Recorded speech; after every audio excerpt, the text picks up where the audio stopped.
வணக்கம். மாலை முரசு செய்திகளை விரிவாக பார்ப்பதற்கு முன் தலைப்புச் செய்திகள். சென்னை ஒரகடத்தில் 3380 கோடி ரூபாயில் கணினி தயாரிப்பு தொழிற்சாலை அமைகிறது. சுமார் 1500 பேருக்கு வேலைவாய்ப்பு கிடைக்கும் என்று மத்திய அமைச்சர் அஸ்வினி வைஷ்ணவ் தகவல்.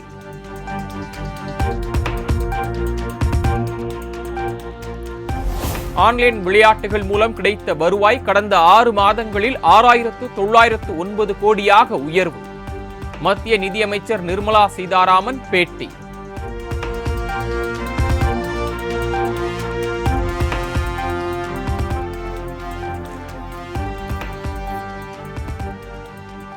புற்றுநோய் மருந்துகளுக்கான GST வரி 12 விழுக்காடிலிருந்து 5 விழுக்காடாக குறைப்பு.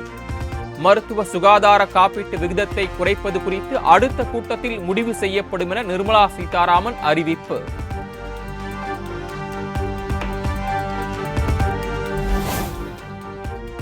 டெல்லியில் பிரதமர் மோடியுடன் அபுதாபி பட்டத்து இளவரசர் ஷேக் காலித் பின் முகமது சந்திப்பு. இரு நாட்டு உறவுகளை வலுப்படுத்துவது குறித்து முக்கிய பேச்சுவார்த்தை.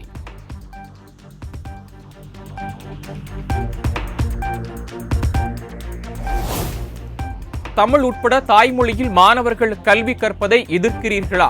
முதலமைச்சர் மு.க. ஸ்டாலினுக்கு மத்திய அமைச்சர் தர்மேந்திர பிரதான் கேள்வி.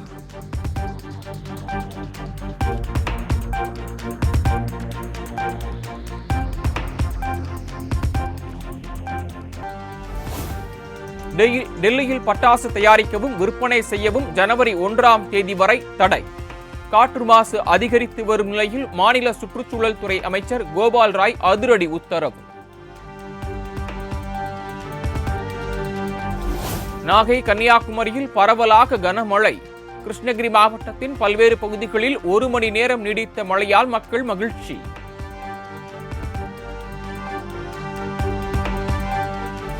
தமிழகத்தின் பல்வேறு பகுதிகளில் பலத்த போலீஸ் பாதுகாப்புடன் நடந்த விநாயகர் சிலை ஊர்வலம். நீர்நிலைகளில் விசர்ஜனம் செய்யப்பட்ட சிலைகள்.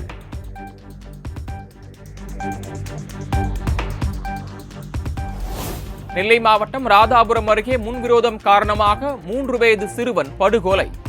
சாக்கு மூட்டையில் கட்டி வாஷிங் மெஷினில் மறைத்து வைத்த எதிர்வீட்டு பெண் கைது.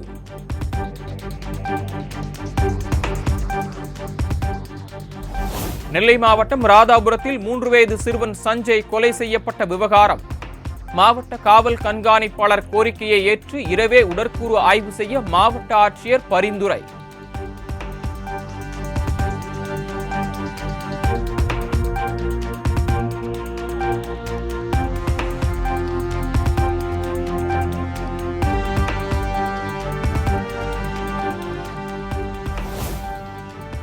சென்னையில் நாளை முதல் 12ஆம் தேதி வரை இரவு நேர புறநகர் ரயில் சேவை ரத்து.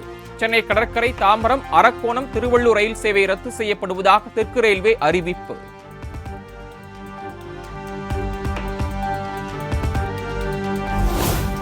சிகாகோவில் பல்வேறு தமிழ் சங்க நிர்வாகிகளுடன் முதலமைச்சர் மு.க. ஸ்டாலின் சந்திப்பு.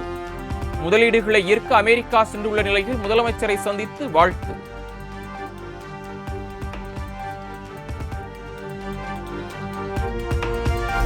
வெளியுறவுத்துறை அமைச்சருக்கு முதலமைச்சர் மு.க. ஸ்டாலின் கடிதம். இலங்கை கட்டுப்பாட்டில் உள்ள தமிழக மீனவர்களையும் அவர்களது படகுகளையும் மீட்க நடவடிக்கை எடுக்க வலியுறுத்தல்.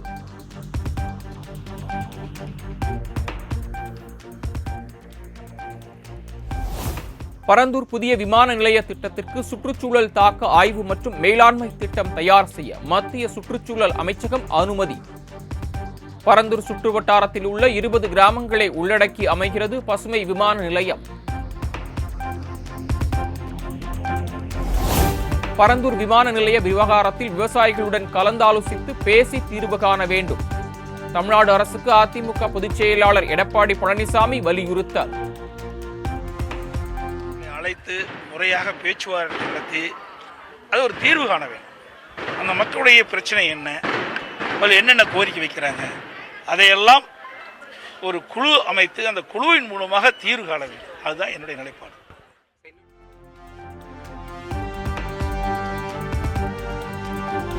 தமிழ்நாட்டில் ஒரே நாளில் 6 பேர் படுகொலை செய்யப்பட்டிருப்பதாக வரும் செய்திகள் அதிர்ச்சி அளிக்கின்றன. தினமும் தலைப்புச் செய்திகளை அலங்கரிக்கும் அளவிற்கு கொலைகள் நடப்பதே திமுக அரசின் 3 ஆண்டு சாதனை என இபிஎஸ் விமர்சனம்.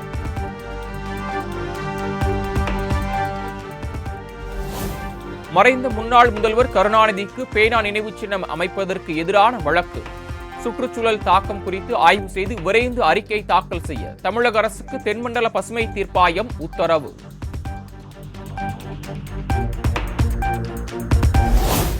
சென்னை அரசு பள்ளிகளில் மகாவிஷ்ணு என்பவர் சர்ச்சைக்குரிய வகையில் சொற்பொழிவாற்றிய விவகாரம். பள்ளி கல்வித்துறை செயலர் மற்றும் இயக்குநர்களுடன் தலைமைச் செயலாளர் முருகானந்தம் ஆலோசனை.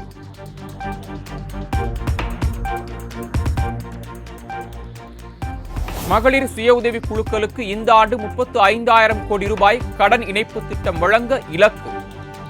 இது வெறும் கடன் அல்ல, முதலமைச்சர் பெண்கள் மீது வைத்துள்ள நம்பிக்கை என்றும் அமைச்சர் உதயநிதி ஸ்டாலின் பேச்சு.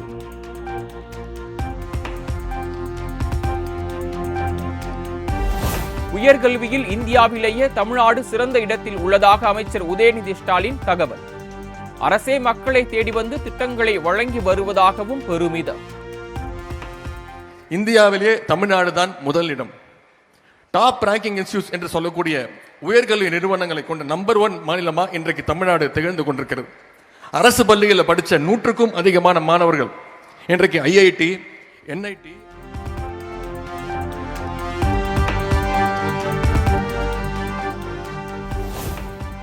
மிலாடி நபியையொட்டி செப்டம்பர் 17ஆம் தேதி அரசு விடுமுறையாக அறிவித்தது தமிழ்நாடு அரசு.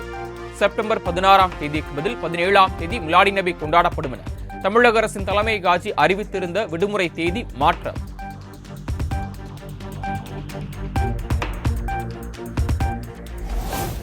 விக்கிரவாண்டியில் செப்டம்பர் 23ஆம் தேதி திட்டமிட்டபடி நடைபெறுமா?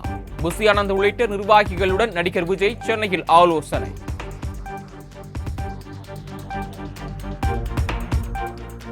தூத்துக்குடி அருகே தருவைக்குளத்தில் மீனவர்கள் வேலைநிறுத்தம் மற்றும் கடையடைப்பு போராட்டம். இலங்கை கடற்படையால் கைது செய்யப்பட்ட 22 மீனவர்கள் மற்றும் விசைப்படகுகளை மீட்டுத் தர வலியுறுத்தல்.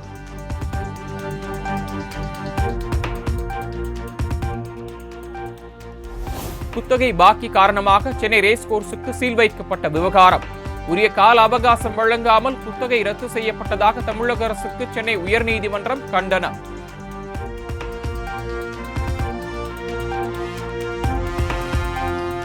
பெண்களுக்கு பாலியல் தொல்லை கொடுத்த வழக்கில் ஜாமீன் கோரி உயர்நீதிமன்ற மதுரை கிளையில் நாகர்கோயில் காசி மனு. வழக்கை தள்ளுபடி செய்த நீதிபதிகள் சிபிசிஐடி போலீசார் பதிலளிக்க உத்தரவு. திருச்செந்தூர் நகராட்சி அலுவலகத்தை முற்றுகையிட்ட போராட்டக்காரர்களுக்கும் போலீசாருக்கும் இடையே தள்ளுமுள்ளு. நகராட்சி தோப்பூர் பகுதியில் அமைந்துள்ள பாதாள சாக்கடை சுத்திகரிப்பு நிலையத்தை அகற்றக் கோரி முழக்கம்.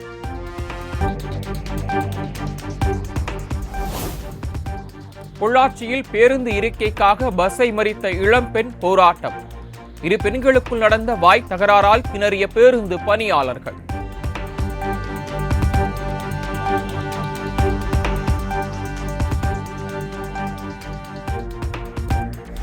டெல்லி மாசு கட்டுப்பாட்டு வாரிய பொறியாளர் வீட்டில் 2,39,00,000 ரூபாய் ரொக்கம் பறிமுதல் செய்தது சிபிஐ.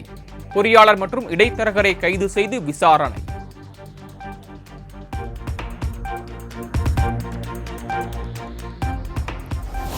ஹரியானா சட்டப்பேரவை தேர்தலில் ஆம் ஆத்மி கட்சி தனித்து போட்டி.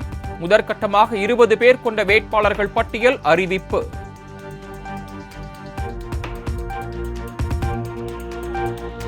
(2024) தேர்தலுக்கு பிறகு இந்தியாவில் யாரும் பிரதமர் மோடியை கண்டு அச்சப்பட போவதில்லை.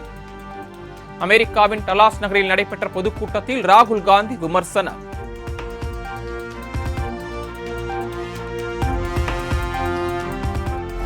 ராஜஸ்தானில் நடைபெற்ற இந்தியா அமெரிக்கா இடையிலான கூட்டு ராணுவ பயிற்சி.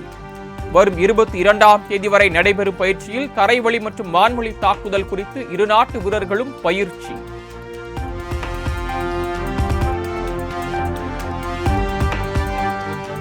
கொல்கத்தாவில் அரசு மருத்துவர்கள் பணிக்கு திரும்ப வேண்டுமென உச்சநீதிமன்றம் உத்தரவு. பணிக்கு திரும்பவில்லை என்றால் அரசு சார்பில் துறை சார்ந்த நடவடிக்கைகள் எடுப்பதை தடுக்க முடியாது என திட்டவட்டம்.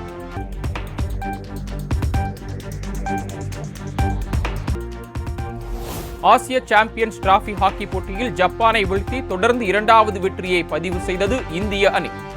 சீனாவில் நடைபெற்ற போட்டியில் 5-1 என்ற கோல் கணக்கில் வீழ்த்தியது.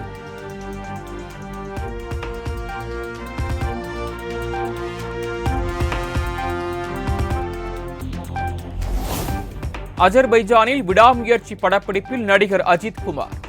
புதிய வீடியோ சமூக வலைதளங்களில் வைரல்.